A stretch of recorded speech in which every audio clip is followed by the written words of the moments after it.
Hello, officials. Welcome to the first of many training opportunities we're going to do here as part of our new effort to improve education across the state of Wyoming for us football officials. Building off of what was on the rules video, we're going to do an expanded version of the sideline management strategies that we had talked about. For those of you that went to the camp, this is going to be not new news to you, but thought it would be worth sharing statewide. Let's go ahead and get started. As you know, this is a point of emphasis for this year, not only at the federation level, but also at the state of Wyoming. And so we're going to delve into this further. This is just a little snapshot of where we're going during this presentation. Obviously, the NFHS POE, this is under game management. For us as officials, we are responsible for securing these team boxes in the coaching area. We have to be consistent in our enforcement of the restricted area and the team box. This is for our safety and for those of all the participants, and it gives us space to work. But the way I like to look at it is it's not only a safety issue, but also a rule issue and a liability issue. In your spare time, do a little Google search for the state of Tennessee, and you'll see a video of a game official who was contacted by a coach in the restricted zone. It's a disaster and something we just want to avoid here in Wyoming. I, as your coordinator, really want to emphasize this thing, and that is that you need to own your own rules knowledge. It's not something that's going to be spoon-fed to you. So I encourage you all to get in the book more, and specific to this, you can look in your books here. You see the diagram on page 8, but also there are the rules references for this, which are in Rule 9, Section 4, as it relates to illegal personal contact, and then in 9.8, as it relates to non-contact unsportsmanlike conduct. That's the sideline warning piece. That's in Rule 9.8. You can look at those definitions there. I'll give them a minute, but you can look them up on your own. But the biggest thing I want you to take away from this is that you cannot stack a 9.4.8 and a 9.8.3 together for purposes of disqualification. Do not do that. They are two separate fouls that you're going to want to make note of separately as you progress through a game. So don't stack these together because it will be graded incorrectly or be graded as an incorrect. In addition to the rule book, you can find some more information about this in the case book and in the game officials manual. One of the biggest things I want to emphasize is anytime we throw something on this, whether it's a sideline warning or a contact with game official, does not matter. At least the calling official should be writing this down. Frankly, I think all 5 officials should be writing this down. Better to have information than not. Page 27 in the officials manual talks a little more about controlling the sideline. And then there are some good cases, good case plays in the case book. You can see those there on pages 89 through 90 and 98. A few visuals.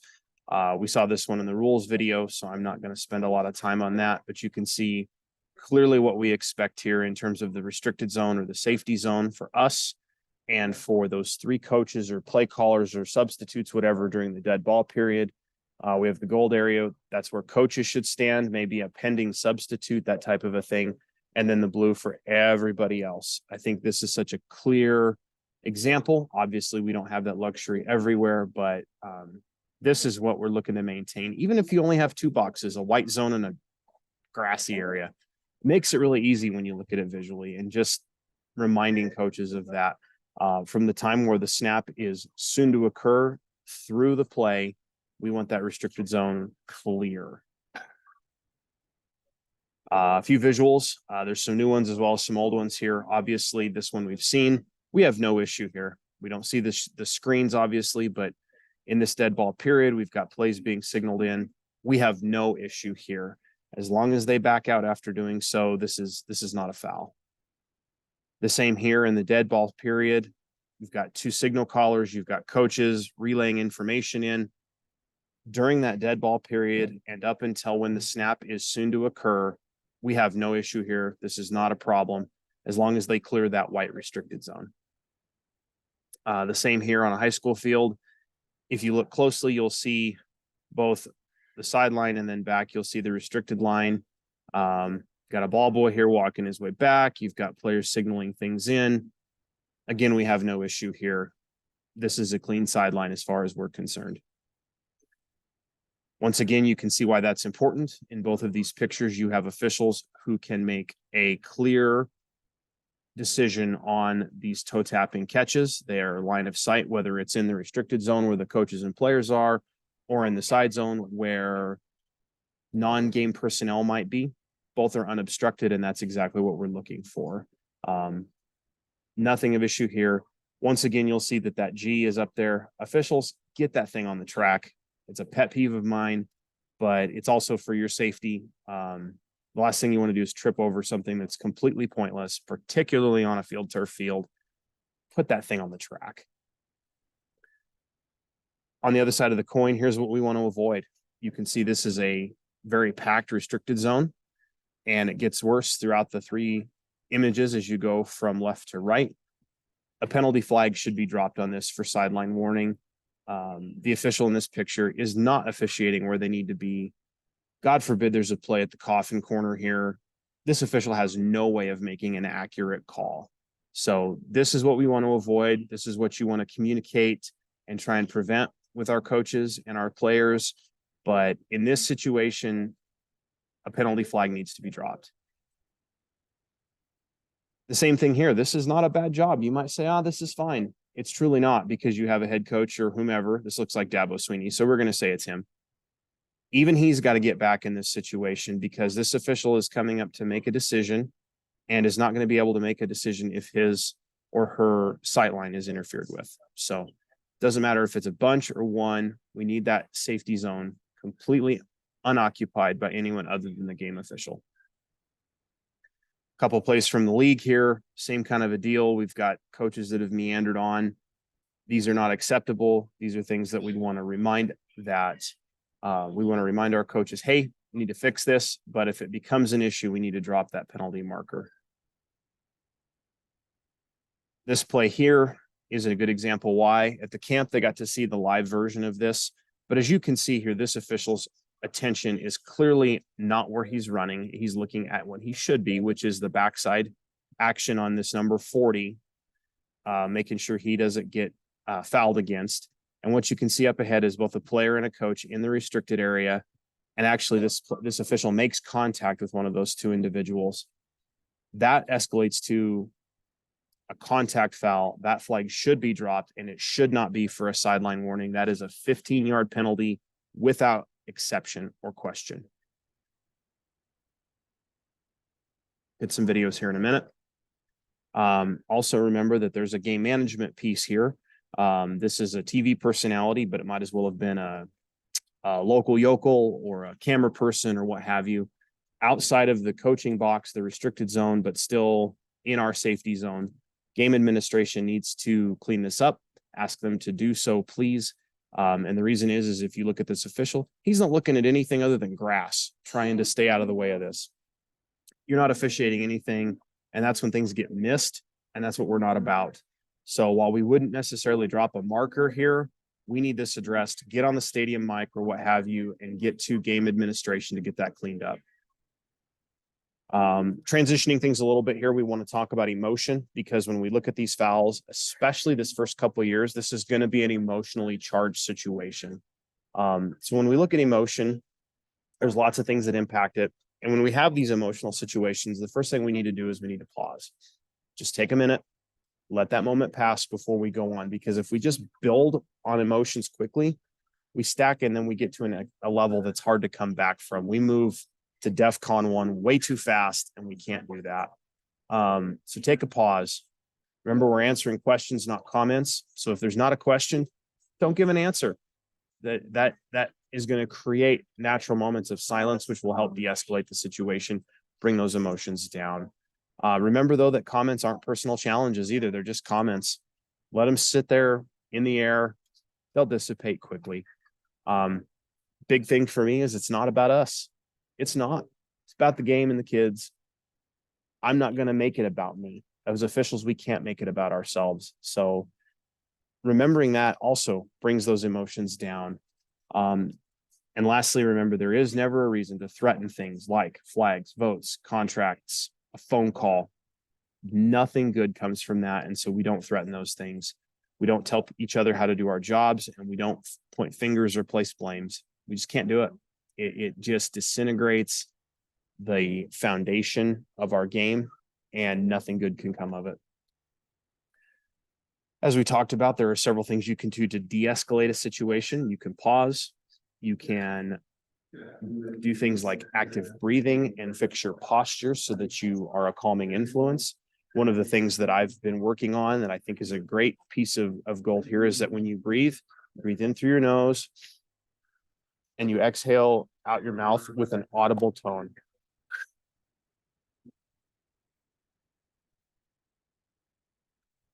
And you push hard when you exhale. Doing so, it calms you naturally, and that natural calming is going to de-escalate the situation. Make sure that our posture is good with our hands in a way, our hands presented in a way that isn't confrontational. We're not here. We can be here. We can have our hands down by our side, behind our back, a non-confrontational way. It promotes active listening, which is what coaches want and what we expect. And the last thing is take a walk, whether it's, out to your white hat to get a breather and to get some help, or just up and down the sideline, take a walk. Creating distance also de-escalates things, but time it well so it doesn't look like you're ignoring someone. We're going to look at a video here in a little bit about a great way to de-escalate and also ensure that conversations are had where they need to be. You'll remember from the rules video, we talked about having conversation with coaches in their office. That means on their sideline. And we're going to talk about that, and you'll see a video of how that's supposed to be done. So what can we do? We expect ownership at all levels from this. Again, none of us threatens, becomes overly defensive, or gives into the temptation to shut down or fire back. We cannot fully sever lines of communication. If we do that, we are way too far gone, and that's a problem. And we can't be unwilling to discuss things, particularly critical calls. This is what we're asking of game administration. Take a moment to look at those, but the biggest one is make sure you see them and they see you when you're at a game site. That's where the mic can help if you have one, but otherwise you see them, they see you. And remember, we don't flag the band, the drone up in the sky, none of that. That's up to game admin. This is what we're asking of our coaching staffs. The biggest point here is tell them to look at the next level. Kirby Smart doesn't get away with this, and his sideline doesn't operate that way. So we're not going to allow anything different here. Now for us, there's the things that we can do in this situation. And number one is we got to work where we're supposed to. I watch enough film in this state and we still have wing officials working on the field. It's got to stop. If I had my druthers, we'd downgrade for it. We have to work where we're supposed to. That means starting on and staying on the sidelines. That safety zone is there for you to work, so utilize it. Continue with constant communication and collaboration, making sure that we don't ever sever those lines, that we're relaying meaningful information. If we do have to relay difficult information, we're talking about these sideline warnings, these contacts with game officials, these unsportsmanlikes, always go in pairs. Don't just run back to your sideline and relay the information by yourself. Have the white hat come with you, have the back judge come with you to a sideline, whatever. Don't ever communicate difficult information in isolation, because that's when things can be misconstrued or things can be missed. We are clear when we have multiple sets of eyes and ears on things. We set clear boundaries, but we do so in a way that's cordial. Make sure that we know about the sideline, what we'll tolerate, where discussions will be had, that type of a thing, but do so cordially so that we start off on the right foot from the beginning.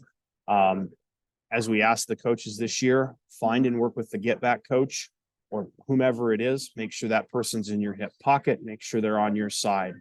And the last thing is, remember that throwing yellow should be an absolute last resort. It's not about getting it on the ground and getting a gotcha. It's about it being a last resort when all other attempts have not been successful.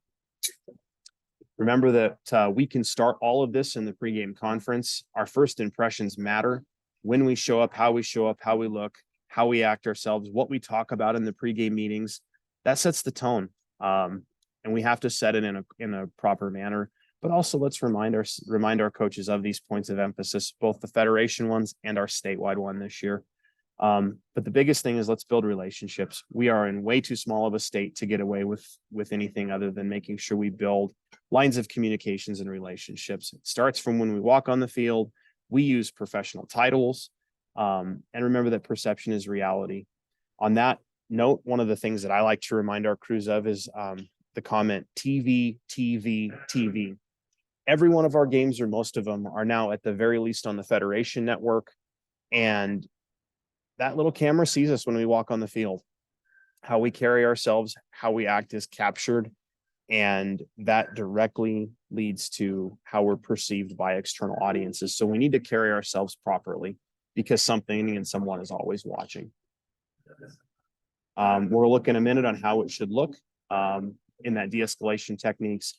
But all this to say, shoot me a message if you have questions or if you want to talk about it further. But we'll look at a few situations here. But ultimately, officials, let's us be the first ones to own this and make our sidelines exemplary this football season.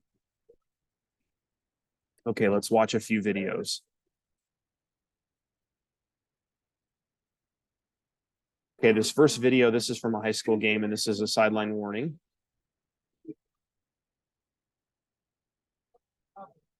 You'll see a runoff that breaks off tackle. Watch this top of the screen official. You'll see two coaches in the box, one that's actually kind of clearly out of the box. There is a flag here for sideline warning. I'm going to see if there's more to it here. Your attention on you can see. 3, 4, 5. Let's hear Mr. Dickinson. Didn't move to get the Honestly, we haven't had anything fixed here. We still have a coach in the sideline side zone here. Obviously, he didn't get the hint, but we need to have that fixed in that situation. We've got another one coming up on the sideline here, looking to talk.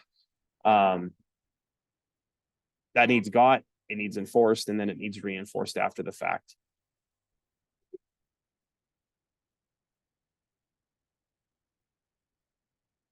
Looks like nobody's gotten the hint, but here we go. A little replay here. There's that coach. Clearly not where he needs to be. Creates that contact. Here's another one. This is on a punt play.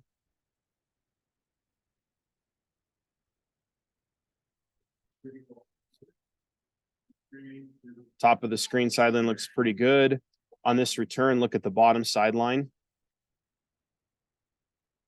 You'll see yellow come up.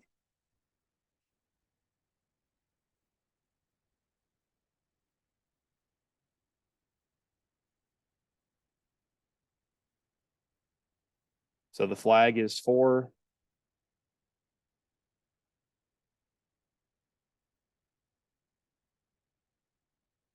you heard him say, I almost ran into him. Clearly needs a penalty marker dropped. But what I want you to see here is they clearly don't have the hint. They haven't received the hint. Watch the end of this video. They just got tagged for a no penalty yardage sideline warning. They need to be back out of that restricted zone. Everything's crowded up. But the biggest kicker here is doesn't get fixed. So let's reinforce this if we see this. Hey, guys, I just got you. The next one's another penalty. Clear my work. I got to have room to work, guys. Here's how it looks at the college level. You'll see a couple videos here. These would be supported calls.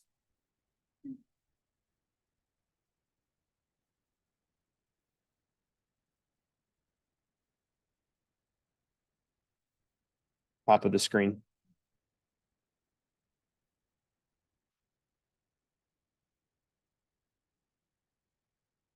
See the flag come late. I'm okay with that.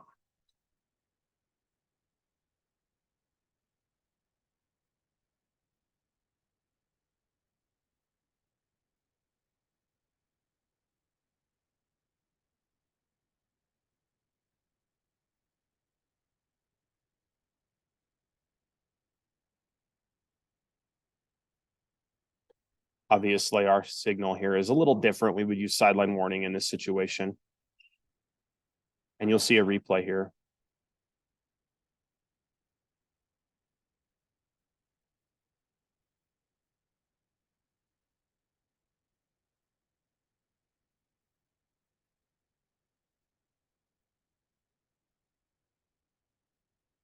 So in that situation, you saw the official doing mechanically what was proper.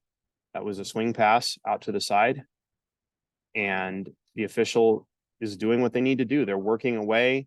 They're getting in that backfield to be out of the way. That's a sideline warning all day long. Now, the ironic thing here is this is the same game a little later. And if you look at this top, you're going to see they've already been tagged once, yet obviously they haven't gotten the hint. Again, this is another supported call.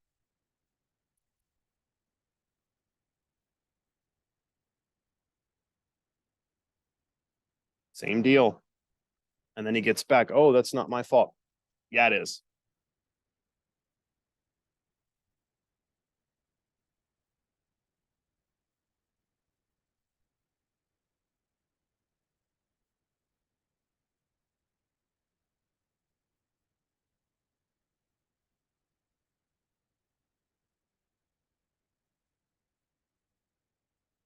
He acts surprised. Nobody should be surprised, officials.